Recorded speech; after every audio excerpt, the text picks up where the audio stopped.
Ibadah hari ini, ibadah kebangkitan dan kematian, membuktikan bahwa Tuhan kami Tuhan. Hari ini kami datang berbakti kepada Tuhan. Ibu yang melihat, tiap kami hari ini Tuhan kami datang karena kami haus kepada Tuhan. Biarlah pagi ini kami boleh mengalami kuasa Tuhan. Setiap umatmu yang ada hari ini buka hati. Salam. Salam Ya. Pak. Salam Pak. Kita buka di dalam Matius pasal 28 ayat pertama sampai dengan ayat yang ke-10. Matius 28 ayat 1 sampai dengan 10 bicara tentang kebangkitan Tuhan Yesus. Setelah hari Sabat lewat menjelang menyingsingnya fajar pada hari pertama minggu itu, pergilah Maria Magdalena dan Maria yang lain menengok kubur itu. Maka terjadilah gempa bumi yang hebat, sebab seorang malaikat Tuhan turun dari langit dan datang ke batu itu dan menggulingkannya, lalu duduk di atasnya.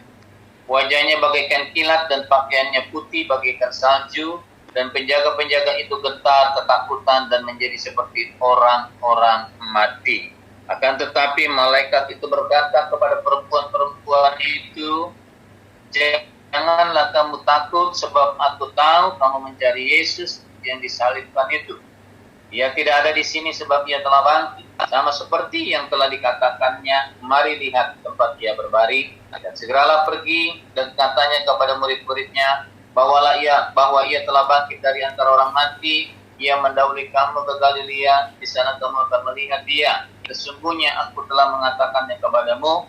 Mereka segera pergi dari kubur itu dan dengan takut dan dengan sukacita yang besar dan berlari cepat untuk memberitahukannya kepada murid-murid Yesus. Tiba-tiba Yesus jumpa dengan mereka dan berkata, "Salam bagimu." Mereka mendekatinya dan memeluk kakinya serta menyembahnya. Maka kata Yesus kepada mereka, "Jangan takut, pergi dan katakanlah kepada saudara-saudaraku supaya mereka pergi ke Galilea dan di sanalah mereka akan melihat aku." Amin. Ini sangat luar biasa sekali apa yang dikatakan Tuhan Yesus kepada murid-muridnya dalam pengajarannya, di mana dia mati akan bangkit pada hari yang ketiga, membuktikan apa yang diucapkannya selalu benar dan tidak pernah salah. Apa yang dikatakannya yes dan amin. Jadi segala apa yang diperkatakan di dalam firman Tuhan pasti akan terjadi, saudara. Dan apapun yang diperkatakan Tuhan Yesus pasti akan digenapi buat saudara dan saya. Kuasa kebangkitan Tuhan Yesus dari kematian membuktikan bahwa dia adalah Tuhan yang hidup, yang hari ini ada di sorga bersama dengan Bapa di sorga. Amin. Kita tahu hari ini bahwa kalau kita punya Tuhan yang hidup, berarti Tuhan yang tidak pernah tinggal diam atas hidup saudara dan saya. Kalau kita punya Tuhan yang hidup, berarti Tuhan yang selalu tidak akan pernah diam untuk memikirkan anak-anaknya yang ada hari-hari ini dalam keadaan masalah yang terjadi. Saya percaya sekali kuasa kebangkitan Tuhan ini yang kita butuhkan dalam hidup setiap kita. Kita akan sia-sia beriman kepada Tuhan kalau Yesus yang mati tidak akan bangkit dari kubur. Karena dia bangkit inilah semakin hari kita harus semakin beriman dan percaya kepada Tuhan bahwa dia hidup untuk membuktikan apa yang diucapkannya pada hari yang ketiga itu adalah benar. Dia hidup, saudara. Kuasa kebangkitan Tuhan dinyatakan kepada anak-anak Tuhan. Kuasa kebangkitan Tuhan Yesus dinyatakan kepada orang-orang yang percaya kepada Tuhan, kepada orang-orang Kristen. Tetapi di sini ada beberapa hal yang kita mau belajar. Bagaimana kuasa kebangkitan Yesus itu dinyatakan di hari-hari ini. Dalam keadaan situasi COVID-19, kita butuh kuasa kebangkitan Tuhan. Nah, kuasa ini dinyatakan kepada siapa, saudara? Kepada di dalam ayat yang ke-15, Alkitab dengan jelas katakan begini. Mereka menerima, ayat 5, saudara. Ayat yang ke-5. Akan tetapi malaikat itu berkata kepada perempuan-perempuan itu, "Janganlah kamu takut, sebab aku tahu kamu mencari Yesus yang disalibkan itu. Jadi yang pertama ini kuasa kebangkitan Yesus dinyatakan kepada siapa? Kepada Maria Magdalena, Maria yang lain. Kenapa? Karena mereka mencari Yesus. Mereka adalah orang-orang yang haus dan rindu kepada Tuhan. Secara fisik memang waktu itu Maria Magdalena dan Maria tahu benar bahwa Yesus mati disalib, dia dikubur, saudara. Tetapi disinilah kehausan dari seorang Maria dan Maria yang lain, bahkan kehausan setiap orang-orang yang percaya kepada Tuhan, dinyatakan bagi setiap mereka yang akan mengalami kuasa kebangkitan Tuhan. Mereka mencari Yesus, mereka haus dan mereka rindu kepada Tuhan. Inilah yang membuktikan bahwa kuasa kebangkitan akan dinyatakan kepada setiap kita. Hari-hari ini setiap anak-anak Tuhan pasti akan mencari apa? Mencari Yesus.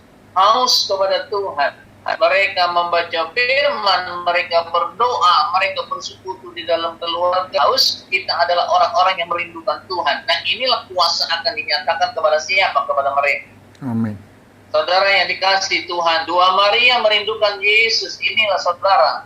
Kalau ibu-ibu merindukan Tuhan, kalau bapak-bapak merindukan Tuhan, kalau anak-anak merindukan Tuhan, saya yakin dan percaya bahwa keluarga umat-umat Tuhan akan selalu dijaga dan diselamatkan oleh Tuhan. Akan selalu hidup mereka akan diberkati dengan Tuhan. Kenapa? Karena kuasa kebangkitan itulah yang membuktikan bahwa kuasa Allah tidak akan sia-sia memberikan dia hidup, saudara.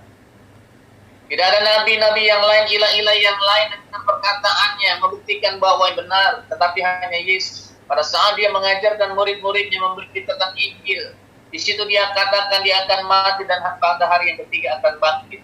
Membuktikan bahwa apa yang diperkatakan itu ya dan amin, kuasa daripada firman Allah.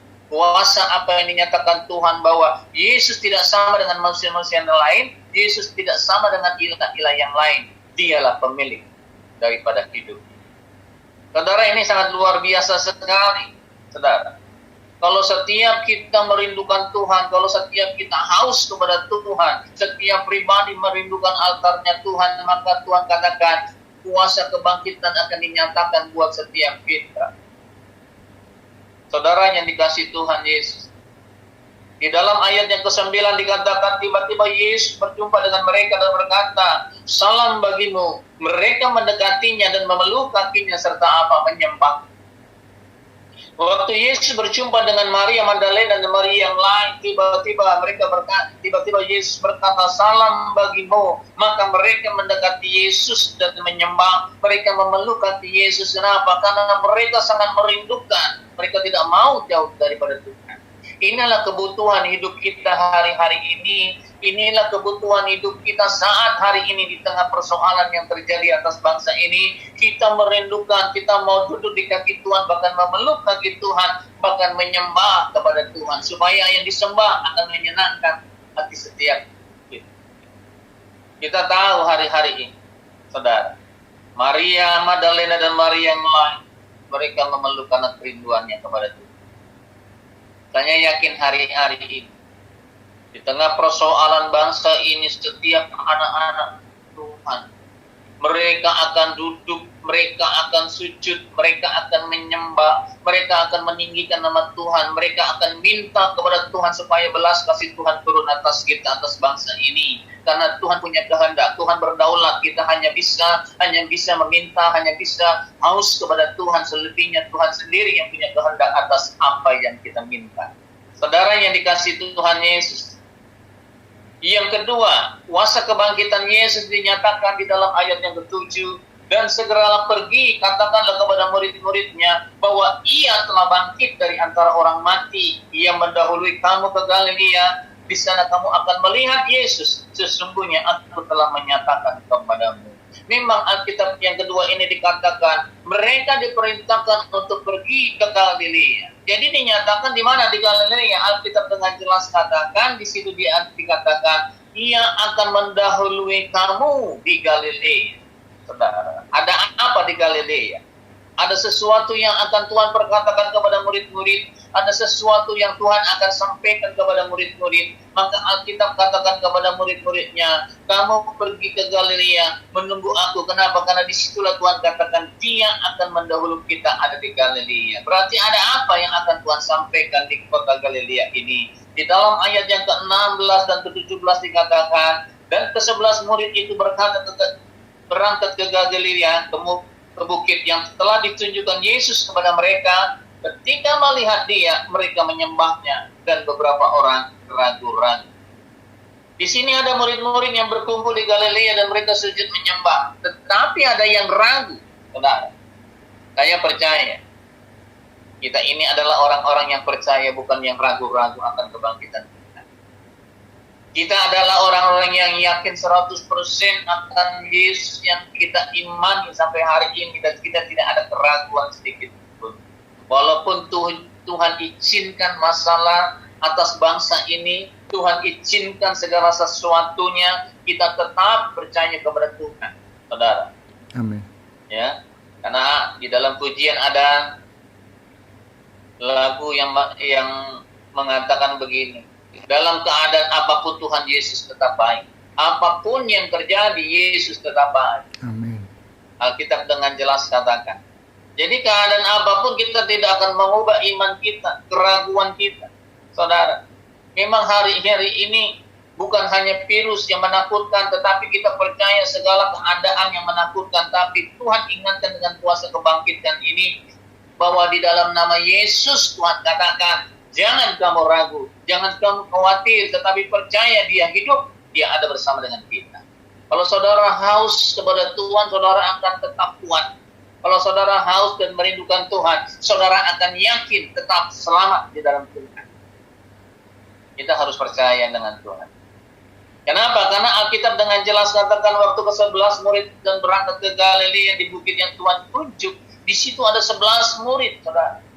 Ya, mereka ada ragu-ragu, tapi ada mereka juga yang ragu-ragu kepada Tuhan. Ada yang percaya kepada Tuhan, ada yang ragu-ragu. Tetapi kita percaya kita adalah anak-anak Tuhan yang percaya 100% kepada siapa? Kepada Yesus yang bangkit.